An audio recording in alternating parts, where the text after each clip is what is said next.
we've got prints, and we've got awesome shirts. So stop on by the Underdog store, because we also have 2 amazing new shirt designs, the Combo Queen and First Impact. It is the holiday season, so make sure to get yourself something nice. Every purchase supports the channel and you look awesome while doing it. How's it going, everyone? My name is True Underdog, and today we're gonna talk about Jackie's strongest variation, because this character is still showing up everywhere at tournaments. And hopefully by the end of this video you'll understand why. So without any further ado, let's talk about her best variation. So first up we have Bionic Bounce, otherwise known as the Luigi Jump by me. I think I'm the only person who calls it that. But essentially this move allows Jackie to fly around the screen and close the gap pretty much instantly. As you can see, here is the default version and she's still going about half screen, so no meter required. But now let's say you're at full screen. Well, she can still close the gap, just hold forward during the jump, and as you can see, she flies all the way in from downtown. We're talking a full court shot. And then in some cases, you'll see pro players use this option up close just to escape really quickly. It pretty much resets the neutral and it's very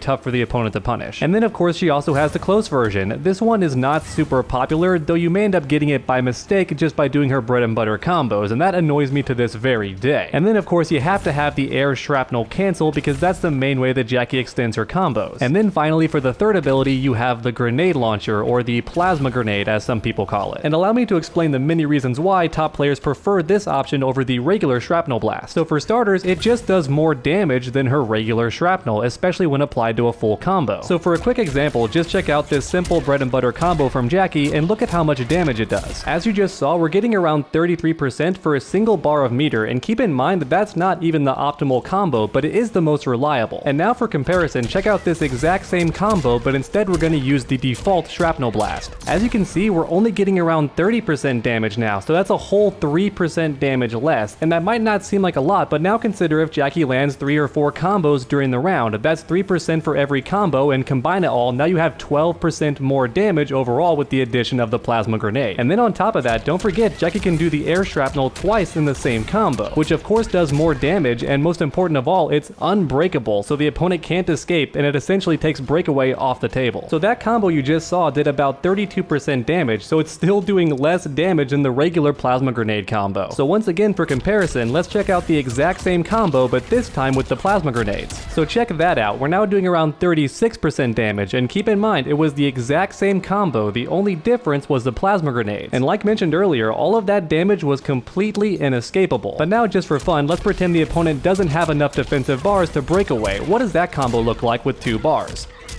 My goodness, would you look at that, we're getting around 40% damage. And once again, that's not optimal. I could have done 3 of these if I wanted to, but I just find that doing 2 is more reliable. I still watch top players to this day drop the end of the combo if they go for 3. But just so you know, it is possible, and if you pull it off, you're getting over 40% damage for 2 bars of meter. And keep in mind, they've nerfed this character's damage before, so just imagine how much it would have hurt if they never nerfed her damage. Alright, so that's reason number 1 why Plasma Grenade is better. It just does more damage on your basic combos overall. But then for reason number 2, it also gives you a projectile. Now it might not be the best projectile in the game, but it is still a mid, which means if spaced properly, the opponent does have to block it. And then on top of that, the damage isn't bad at 60. That's some pretty decent damage, and then if you amplify, you then get 117, I'd say over 120 once all the damage over time is done. And not to mention, since this move does arc through the air, it's also a pretty good anti-air, and in fact in the corner it becomes downright diabolical because you can fire it and force them to block, and if they even consider jumping, they're gonna get hit. And keep in mind, even if you miss, that's sometimes better because now the opponent's standing in a pit of fire and they're taking damage over time. In fact, it's not uncommon for a high-level player to intentionally miss the attack, that way their opponent's just standing in fire the whole time. And for a little fun fact, she can actually combo into this. Look at that, the amplified version hit, and it also put them in the perfect distance for the fire pit, so now they're taking damage over time as well. And since you're at plus 12 after the projectile lands, you can dash forward and go for stuff, and they pretty much have to deal with you. And keep in mind, Jackie does not normally have a projectile, so that's a good reason number 2. It's an okay projectile, and it's also a decent anti-air as well. And in fact, it can also extend corner combos as well. You don't see it used this way most of the time, but it is still an option that Jackie has.